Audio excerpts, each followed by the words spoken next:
নমস্কার, আমি চন্দনা। আমার এই ছোট্ট চ্যানেলে সকলকে জানাই ওয়েলকাম।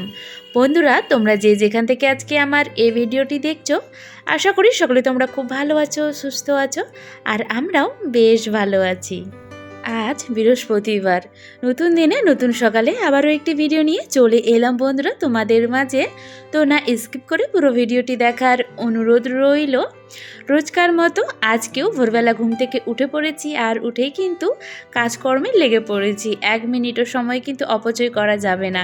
ছেলের স্কুল আছে, বড়মশাইয়ের অফিস আছে, রান্নাবান্নাও করতে হবে, আর এই দিকে সংসারের কাজগুলো কিন্তু তাড়াতাড়ি করে সারতে হবে। আর যেহেতু আজকে বৃহস্পতিবার, পুজোটাও দিতে হবে ভালো করে, তো সেই জন্য এই যে দেখো, সর্বপ্রথম বেলকানিটা ঝাড় দিয়ে ফুলের গাছগুলোকে সরিয়ে তারপর হচ্ছে এই যে মুছে নিচ্ছি। আর এখানে একটা সবসময় আমি চেয়ার রাখি বেলকানিতে, ওই যে বেরোলে একটুখানি বসতে ইচ্ছে করে, তো সেই কারণে আর কি। আর এমনিতে জায়গাটা একটুখানি ছোটোই আছে। আর এই সাইডে তো আমার তোমার ফুলের গাছগুলো রেখেছি, আর তুলসীর গাছ আর কি, যেখানে আমি পুজো দিই, রোজ জল ঢালি।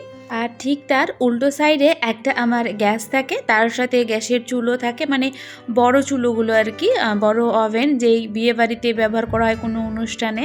তো সেই গ্যাস ওভেনটা তোমাদের দাদাভাই রায়গঞ্জে নিয়েছিল। আর তার সাথে একটা বড় হাঁড়ি, কড়াই, আর ওই যে চুলোটা নিয়েছিল। তো হাঁড়ি কড়াইগুলো তো বক্স কাটে নিচে ঢুকে গিয়েছে, তবে ওই ওভেনটা যেন কিছুতেই মানে চুলোটা ঢুকতে চাইছে না, অনেক বড় তো সে কারণে ওখানে রেখেছি। আর এখানে আলাদা করে কোনো তো ঘর নেই যেগুলো সব তুলে রাখবো বাড়তি জিনিসগুলো, তো সেই কারণে ওই যে বেলকানির ওখানেই রেখেছি। আর তার সাথে আছে আমার একটা মাটির বস্তা, কারণ মাটি আমার কাছে খুব প্রয়োজনীয় একটা জিনিস, কারণ এখানে তো পাওয়া যায় না, আর নিতে গেলে মাটি তোমার ওই নিচে যেতে হবে। আর এই মাটিগুলো তোমাদের দাদাভাই আমাকে খুব কষ্ট করে এনে দিয়েছে আর কি। তো সেই কারণে আমি মাটিগুলো না ফেলে বস্তাতে করে ভরে আর কি এক কোণে সুন্দর করে রেখে দিয়েছি। যখন আমার প্রয়োজন হবে ওখান থেকে আমি বের করে নেব। এই মাটি আর গাছ কেনার জন্য কত যে তোমাদের দাদাভাইয়ের কাছ থেকে আমি বকা খাই, তবুও কিন্তু গাছ কেনাটা আমি ছাড়ি না। আমার গাছ কেনা একটা নেশা, মানে আমার ভালো লাগে আর কি গাছ লাগাতে, ফুলের গাছ লাগাতে, বিশেষ করে বাড়ির মধ্যে চারিপাশে আমার ফুল থাকবে, গাছ থাকবে, বেশ আমার ভালো লাগে। তো এই যে দেখো, এই ছবিটা হচ্ছে বাবুর, তখন বয়স হবে বাবুর 6 মাস, 6 মাস প্লাস এরকম, মানে 7 মাসের কাছাকাছি। অন্নপ্রাশনের আগে আগে আর কি এই ছবিটা তোলা হয়েছিল। আর জানো, বাবু নিজের হাতে একটা ছবি এঁকে এর উপরে আর কি ঢুকিয়ে রেখেছে, কারণ এই ছবিটা ওর একদমই পছন্দ না। এমনিতে অনেকটা ছোট, আর তার মধ্যে ওই যে কাজল দিয়েছি অনেকটা, তারপর একটা বড় করে টিপ দিয়েছি কপালে। তো সেই দেখে ওর এই ছবিটা একদমই পছন্দ না, আমাকে শুধু বলে এখন তো আমি অনেক বড় হয়ে গিয়েছি, তাহলে এই ছবিটা কেন রেখেছো। আর আমার ছেলে ছোট থেকেই কিন্তু রোগা পাতলা। ও যখন হয় তখন ওর ওজন হয়েছিল 2 কিলো 400, খুবই ছোট একেবারে। আর কোলে সেরকম আমি নিতে পারতাম না, প্রথম আর কি ভয় লাগতো, অল্পটুকুনি তো তবে থেকেই ও রোগা। তো এখনও কিন্তু আমার ছেলে সেই রোগা পাতলা। এদিকে আমিও হেলদি, ওর বাবাও ঠিকঠাক আছে, আমি একটুখানি বেশি হেলদি আর কি, যেহেতু আমার মা বাবা দাদা বলো সবাই আর কি হেলদি আমরা, তো আমিও সেরকম হেলদি অনেকটাই। তোমাদের দাদাভাই ঠিকই আছে, কিন্তু আমার ছেলে আর কি অনেকটাই রোগা। এই নিয়ে কত যে কথা শুনতে হয়েছে। আগে যেন প্রচুর কষ্ট হতো, যখন ও ছোট ছিল বলতো কি কিছু কি খাওয়াস না ছেলেকে, নাকি সব কিছু কি তুই খেয়ে নিস, এরকম মানে প্রচুর মানুষের অনেক রকম অনেক ধরনের কথা শুনতে হয়েছে। অনেক কষ্ট পেতাম তখন সেসব কথা শুনে, চোখ দিয়ে জলও বেরিয়ে যেত, কান্নাও করতাম মাঝে মধ্যে কি এরকম আমাকে বলছে।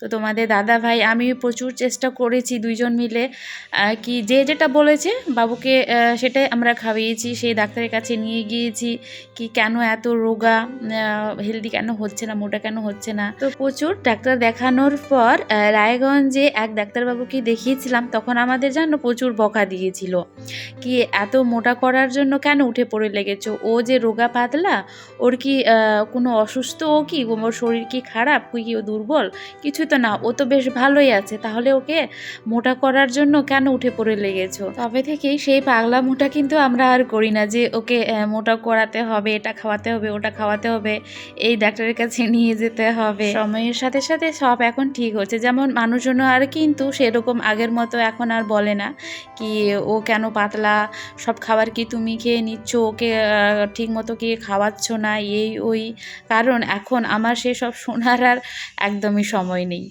তো দেখো এইদিকে তোমাদের সাথে গল্প করতে করতে আমার কিন্তু ঘরের অনেক কাজই হয়ে গিয়েছে। আর আজকে আমার ঘুম থেকে ওঠার পর কিন্তু তোমাদের দাদাভাইও উঠে পড়েছে। আর হচ্ছে ওই যে বাবু এই মাত্র আর কি ওর বাবা ডেকে ডেকে তুললো, কারণ সকালবেলা যেন একদমই ঘুম থেকে উঠতে চায় না। আর আজকে যেহেতু ওর সকালে আর কি টিউশনি আছে, তো সেই কারণে আর কি জোর করে ডেকে উঠানো হলো। ব্রাশ ট্রাশ করে এখন আবার ও যাবে টিউশন থেকে এসে, আবার কিন্তু বাবুর স্কুলও আছে। তো দেখো এই রুমটা আমার একেবারে নিট অ্যান্ড ক্লিন হয়ে গেল, এখন বাকি রইলো পাশের রুমটা। তো এই যে দেখো তোমাদের দাদাভাই এখন বাবুকে রাখতে যাচ্ছে, বেশ আজকে জানো ভালোই হলো, সকাল সকাল ঘুম থেকে উঠে পড়েছে আর আমাকে ডাকতে হলো না, মানে ডাকাডাকি করতে হলো না আর কি। এখন আমি আরাম করে ঘরের কাজগুলো করতে পারবো, আর বাবু যতক্ষণে আসবে মানে টিউশনে পড়ে ততক্ষণ কিন্তু আমার সব কাজ কমপ্লিট হয়ে যাবে, প্রায় রান্নাও হয়ে যাবে। তো আমাদের বিল্ডিংয়ের পাশেই জানো কাজ হচ্ছে, এক বিল্ডিংয়ে আর কি, তো সে কারণে ওই যে বাঁশগুলো বেঁধে রেখেছে, না হলে এই পথ দিয়ে যখন তোমাদের দাদাভাই অফিস যায় বা বাবু এই যে টিউশনে যায় তখন কিন্তু অনেক দূর পর্যন্ত আমি এখান থেকে দাঁড়িয়ে দাঁড়িয়ে দেখতে পারি। তো এই যে দেখো এখন চলে এলাম এই রুমটা পরিষ্কার করতে, ওই রুমের কাজ তো হয়ে গিয়েছে, চেষ্টা করছি তাড়াতাড়ি করে কাজগুলো করার, বাবু আসার আগে আগে যাতে সব কিছু আমার পুজো তারপর স্নান তোমার রান্নাবান্না কমপ্লিট হয়ে যায়, এসে ও খেতে দেবো, খেতে দিয়ে আবার ও তো স্কুলে যাবে। তো বন্ধুরা আজকে আমার এই ভিডিওর কোনো অংশ যদি তোমাদের একটুখানি হলেও ভালো লেগে থাকে তাহলে কিন্তু অবশ্যই ভিডিওতে একটি লাইক, কমেন্ট, চ্যানেলটিকে সাবস্ক্রাইব করে দিয়ে বেল আইকনটি ক্লিক করে পাশে থেকো। তোমাদের একটি লাইক কমেন্ট আমাকে আরও ভালো ভালো ভিডিও বানাতে অনেক উৎসাহিত করে বন্ধুরা, তো না স্কিপ করে বাকি অংশটুকু দেখতে থাকো। আজকাল আমি জানো এই যে বসে বসে কিন্তু ঘরবাড়ি মোছামুছি করছি, এতে আমার শরীরের ব্যায়ামও হচ্ছে আর তার সাথে এই ঘরবাড়িগুলো কিন্তু সুন্দর করে পরিষ্কারও হচ্ছে।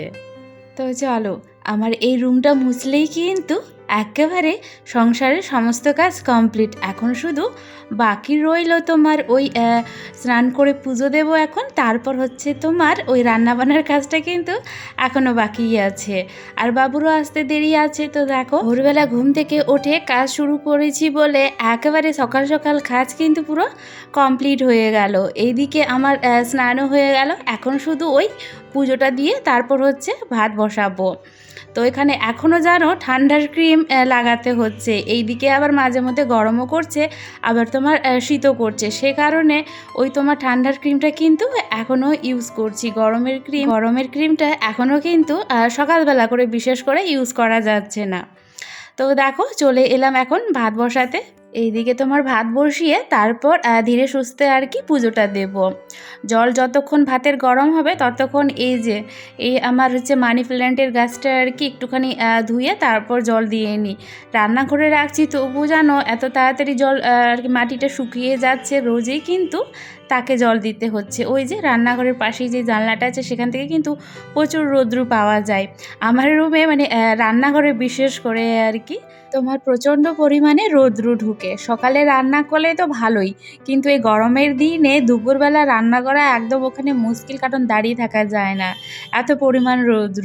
তো সে কারণে রান্না করে গাছও কিন্তু বেশ ভালো হয়েছে, লাকি বলছি, তোমার ওই মানি প্ল্যান্টের গাছটা দেখছি খুব সুন্দরভাবে কিন্তু গ্রো করছে, ওখানে রেখেছি তাও। তো দেখো এইদিকে ভাতের জল বসিয়েছিলাম, তো গরম হয়ে তারপর তোমার ওই চাল দিয়ে নিয়েছি। এখন চলে এলাম এই যে তোমার পুজো দিতে।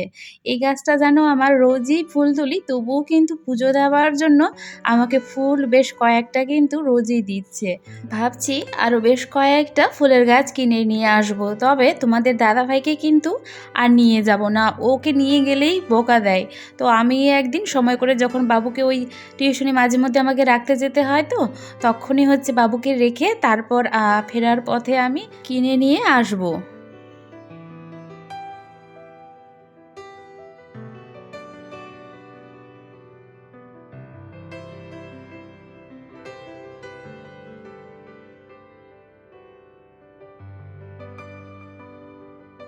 সকাল হলেই এই এক আমাদের চিন্তা, কি রান্না করব। তো দেখো আজকে আমি ভাবছি মুসুরির ডাল করব। তো ভাত তো আমার হয়ে গিয়েছে, ডালও সেদ্ধ করে নিলাম, আর তার সাথে একটা মিক্স সবজি করব। আর হচ্ছে তোমার ভাবছি আজকে মুড়মুড়া করে ওই আলুর ভাজা করব, কারণ বাবু সবজি দিয়ে তো ভাত একদমই খেতে চাইবে না। তো ওর জন্য আর কি একটু আলুর ভাজা করব আর সবজিটা জোর করে খাওয়াবো। আমি যদি খাওয়াই তাহলে তোমার ওই একটুখানি সবজি খায়, না হলে জানো একদমই খেতে চায় না। তো দেখো এইদিকে তোমার দুই হাতেই আমার চলছে আজকে, জানো আলুর ভাজা ওইদিকে বসিয়েছি আর হচ্ছে তোমার এক কড়াইয়ে সবজিটা হচ্ছে। তো যেই দিন আমাকে তাড়াতাড়ি করে রান্না করতে হয় সেই দিন কিন্তু আমি এইভাবে করে রান্না করি, মানে দুই কড়াইয়ে আর কি রান্না বসিয়ে দিই, তাহলে চটপট করে কিন্তু রান্না হয়ে যায়। যেমন আজকে আমার রান্না কমপ্লিট হয়ে গেল, এখন শুধু ওই যে টিফিন দেবো বলে তোমার গোলা রুটি করব। তো এই যে দেখো সবজিও তার সাথে দেব, একটুখানি ধনে পাতা, তারপর টমেটো, গাজর, পেঁয়াজ, তার সাথে কারি পাতা কুচি করে নিয়েছি আর একটুখানি মরিচ। আর ওই যে ফোড়নে দেব তোমার হচ্ছে ছোলার ডাল, কালো জিরা, আর হচ্ছে তোমার নর্মাল যেটা জিরা হয় আর কি, সেসব দিয়ে এই যে হালকা করে ভেজে নেব, বেশি ভাজবো না, হালকা হালকা করে ভেজে তারপর ওটাকে আবার তুলে নিয়ে গোলা রুটির জন্য যেটা আমি এই যে দেখো সুন্দর করে গুলে রেখেছি, তো সেটার মধ্যে দিয়ে ভালো করে এখন আমি এটাকে আর কি মিক্স করে নেব।